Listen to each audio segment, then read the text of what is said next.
See from Indiana's defense that allows you to get so open?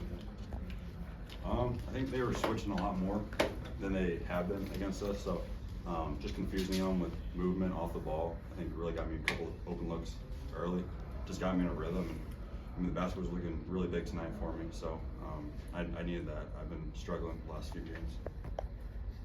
For Kris or Filip, 4 players in double figures tonight, plus 50 on the field and from 3. Obviously, shooting has been a problem on the road this year, but what felt so good offensively tonight? I think it was just our ball movement. We were getting easy baskets early, just cutting.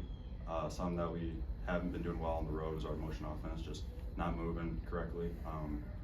Just too much standing. I think we're moving a lot better tonight, and you saw that we're getting open looks to the basket. Just got us in a really good rhythm early.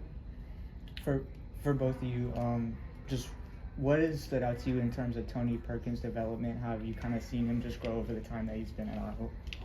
I mean, it's huge. I wasn't here as long as Kris was. I saw his time in his second year, but he's a really confident player. When he gets it going, it's really helpful for us as a team because he's another scoring threat. And not only that, but he had like 8 assists tonight and 10 rebounds, so he can do it all on the floor, not just offensively. So if he gets going offensively, he's a menace on defense, on the boards, and in the offense. Kind of following up on that for either of you guys, he's an Indianapolis kid. Did you guys have any conversations with him about coming back home playing with you? He knows what it means to him. He had like 35 family members here tonight, so he always plays well. When we come to Indiana, he plays hard, and he always wants to put on a show for his family. He did that tonight. He's been doing that, I feel like, every time we played in the state of Indiana. He enjoys it, and I'm really happy for him. Kris, the 8-0 start for you guys, like 2 minutes in, do you feel like you had him on the ropes kind of early in this one?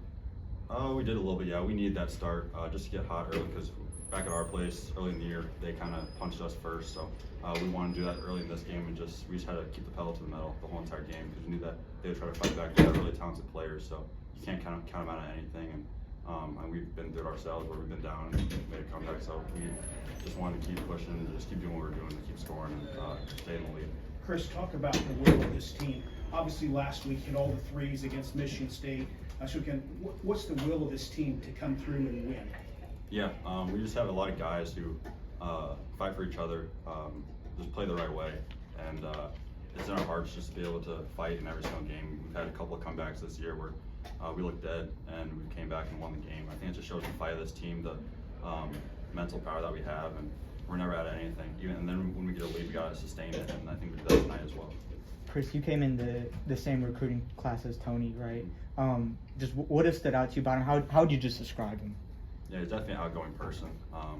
He's just a goofy kid off the court, and on the court he plays just how he is off the court. I mean, he has fun. You see him enjoy basketball every single day, and he's just a guy who I've seen mature over these years, and just develop his game into it like completely. You saw that tonight, scoring every single level, assists, rebounding, out of his position. So he just became a really mature player over these years, and just proud of him, proud of how he's came along these last 3 years. Filip, you guys were plus 12 tonight, rebounding, kept him off the offensive glass. What was working so well in that category? I mean, I needed help. I know that Trace is an amazing player and an amazing athlete. My job is to box him out. And, I might not get every rebound, so I trusted my teammates. We saw our guards have long rebounds. Tony had 10. So, I trust my teammates to help me out when I have such a big task on the boards. Kris, where do you guys feel you are heading into the Big Ten tournament? Yeah, I feel like we're really hitting our stride. I feel like we're just kept the momentum going off of Michigan State, and about this time last year we were doing the same thing, winning big games that we need on the road. So I think just adjusting to playing on the road, because that's what we're going to have to do in March. That's big for us. We really want to get this win just for that. Kris, talk about the other guys, TJD, and you've played with elite talent at Iowa, but talk about him, Trace, and what he brings to college basketball and here at IU. Yeah, you saw today he got the rebounding record. So I mean, he's just a player. I feel like that's going to be in IU history. He's a tough guard at all 3 levels, just because of how athletic he is, how quick he is. His second jump is probably one of the best I've ever seen. So he's a really good player. Just a tough guard that we really focus on this whole week. Just focusing how to guard him, how to contain him. Kris, what was the reaction around campus on Saturday night after you guys had a historic comeback against Michigan State? What was it like when you went out and with your friends and everything? Yeah, it was just really funny just because I got a lot of texts and just seeing people, they left the game. So they said they left the game, went to go get something to eat after the game, or were in their car and their parents called them, said that we came back and like asked if they left or not, and then like called me an idiot. one of my friends, the parents called me an idiot because they left the game. I think it was like at the 2 minutes, right when we started coming back. So no, it's just disbelief. I feel like, but a lot of people are proud of us, just proud of the fight that we've showed all year, and it just showed in that game as well. Just one or two more for these players. Obviously, each game kind of plays out differently, but you've taken 4 straight against Indiana now. Is there anything particular that's kind of helped you guys have the success against them? Yeah, I just think it's how we've been playing against them. We've obviously had a couple of comebacks against them earlier this year in the Big Ten tournament that Indiana was probably close to winning and could have closed out. But no, I think we've definitely adjusted to how they've played.